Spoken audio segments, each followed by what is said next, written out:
Hello बच्चों। तो आज के टॉपिक में हम रक्त के बारे में महत्वपूर्ण जानकारी देने वाले हैं, जिसमें रक्त के एक एक महत्वपूर्ण गुणों को हम जानने वाले हैं। तो आइए देखिए, यहाँ पर क्या है कि रक्त के बारे में महत्वपूर्ण जानकारी। इसके बाद जो है, इसी रक्त में हम देखेंगे कि रक्त के क्या क्या मुख्य गुण होते हैं। ये सारी चीजें हम देखने वाले हैं। ठीक है, जैसे कि ऐसे देखिए कि रक्त की अगर बात करें तो रक्त क्या है। तो रक्त एक तरल संयोजी ऊतक है। क्या है? तरल संयोजी ऊतक। अब इसमें आपके लिए प्रश्न मतलब कि आता है, यहाँ पर बनता है, अगर प्रश्न पूछ दे कि रक्त क्या है, आपको जवाब देना है कि रक्त एक तरल संयोजी ऊतक है। अगर हम बात करें इसके पीएच मान का, तो इसका पीएच मान जो होता है ना रक्त का, वो 7 कितना होता है? 4 होता है। ऐसे देखिए, जैसे समझिए अगर 7 बताता है कि क्या है? उदासीन है। 7 क्या बताता है? कि उदासीन है। तो 7 अगर दे दे, अगर 7 दे दे तो हम इसको कहेंगे उदासीन। अगर 7 से कम दे दे, मान लीजिए यहां पर 7 से कम की अगर बात करें, उस स्थिति में किसी भी प्रकृति की, यानी तो उसकी जो प्रकृति होती है वो क्या हो जाती है? अम्लीय हो जाती है। यहां पर हम लिखेंगे अम्लीय। अगर 7 से अधिक की बात करें तो वो हमारा क्या हो जाता है? क्षारीय हो जाता है। क्लियर? यहां पर क्या हो जाएगा? क्षारीय। क्षारीय। तो अब आप समझ सकते हैं कि रक्त की प्रकृति कैसी होती है। तो कहेंगे क्षारीय होती है। यहाँ पर देखिए, रक्त तो एक बात ये है कि रक्त क्या होता है? गाढ़ा होता है। दूसरा ये कि रक्त की प्रकृति क्या होती है? तो रक्त की प्रकृति क्षारीय होती है। जब भी रक्त की बात करें ना, तो रक्त को थोड़ा सा टेस्ट लेकर देखिएगा, वो कैसा लगेगा? क्षारीय लगेगा एकदम। तो है ना। अब देखिए, रक्त की बात करें, एक स्वस्थ मनुष्य में रक्त जो होता है ना, वो 5 से 6 लीटर होता है। कितना होता है? 5 से 6 लीटर होता है।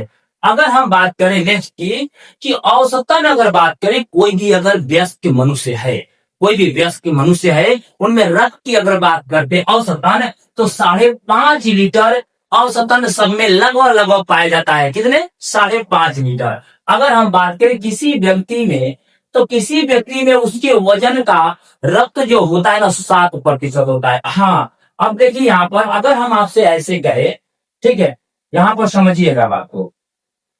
अगर हम आपसे ऐसे कहें कि किसी मनुष्य का जो रक्त है, मान लीजिए यहाँ पर उसका वजन जो है कितना है? 80।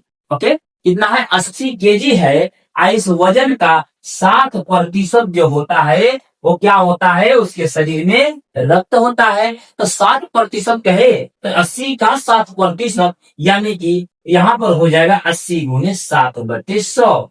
अगर बात करें, 0 से 0 कटा देंगे, 8 7 56, 56 हो गया। अब बटा में 10, यानी कि दशमलव यहाँ पर क्या कीजिएगा?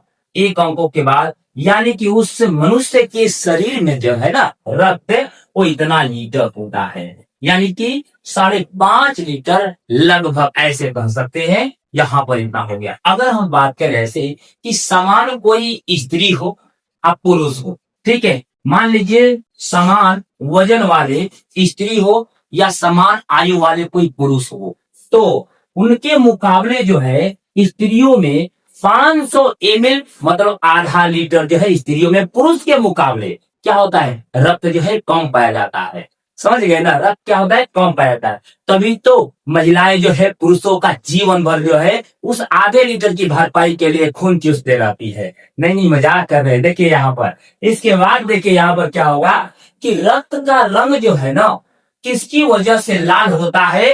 तो आपको बताना है कि हीमोग्लोबिन की वजह से। ठीक है, हीमोग्लोबिन की वजह से रक्त का रंग जो होता है वो लाल दिखता है। और उस रक्त में, यानी कि हीमोग्लोबिन अगर बात करें, तो क्या पाया जाता है? तो कहिएगा लोहा। कौन सी धातु? तो लोहा। यहाँ पर याद रखेंगे कि हीमोग्लोबिन में क्या पाई जाती है? तो लौह पाई जाती है, यानी कि Fe ये पाई जाती है उसमें। ओके, इसके बाद कहे कि रक्त का जो थक्का बनता है, रक्त जो जम जाता है, देखते ब्लड जैसे निकलता है ना, तो ऊपर में रक्त जो है तुरंत जो है थक्का थक्का बना लेता है, जम जाता है। वो किस कारण से? अगर विटामिन पूछेगा तो कहिएगा विटामिन के।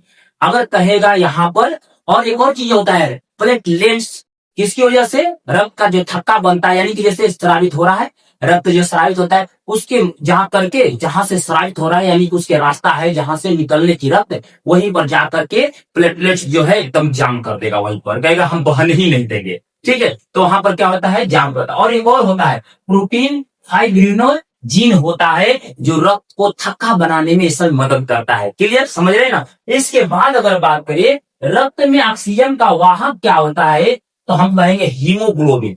हीमोग्लोबिन, हाँ, ये वाहक क्या होता है, तो देखिए हमारे शरीर में क्या होता है कि जैसे हम सांस लिए, खींचे, फेफड़े में गया, और वहां जो है रक्त जो है पहुंच करके उसमें जो हीमोग्लोबिन मौजूद होता है वो क्या करता है कि हमारे द्वारा सांस लिए गए ऑक्सीजन को कैच कर लेता है, पकड़ लेता है, और उसको लेकर के हमारे शरीर में, पूरे शरीर में जो है भरपाई कर देता है, यानी पूरे शरीर में भेजता है।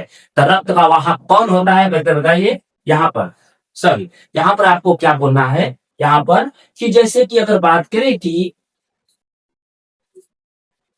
ऑक्सीजन का वाहक कौन होता है, तो आपको बताना है हीमोग्लोबिन होता है। क्लियर। इसके बाद नेक्स्ट में जाते हैं, यहां से क्या होगा, जरा सा ध्यान दीजिएगा। ओके, यहां पर ध्यान देना है कि हीमोग्लोबिन जो है अगर ऑक्सीजन के साथ मिले तो क्या कहलाएगा, ऑक्सी हीमोग्लोबिन। ठीक है, अगर वही हीमोग्लोबिन कार्बन डाइऑक्साइड के साथ मिल जाए, यानी CO2 के साथ मिल जाए, तो उस स्थिति को क्या कहते हैं, कार्बोक्सी हीमोग्लोबिन।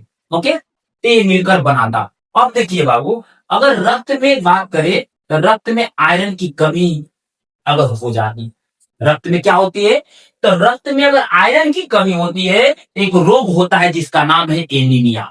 आयरन की कमी से क्या होती है, एनीमिया रोग होता है। या प्रश्न ऐसे भी पूछ देता है कि खून की कमी किसकी वजह से होती है, यानी खून की कमी होना क्या कहलाता है, तो आप बोलेंगे एनीमिया कहलाता है। क्लियर, यहां तक आपको क्लियर हो गया। इसके बाद जो है नेक्स्ट वीडियो में हम लेकर आएंगे, यानी कि नेक्स्ट वीडियो में हम पढ़ेंगे रक्त किस किस से मिलकर बना होता है ये।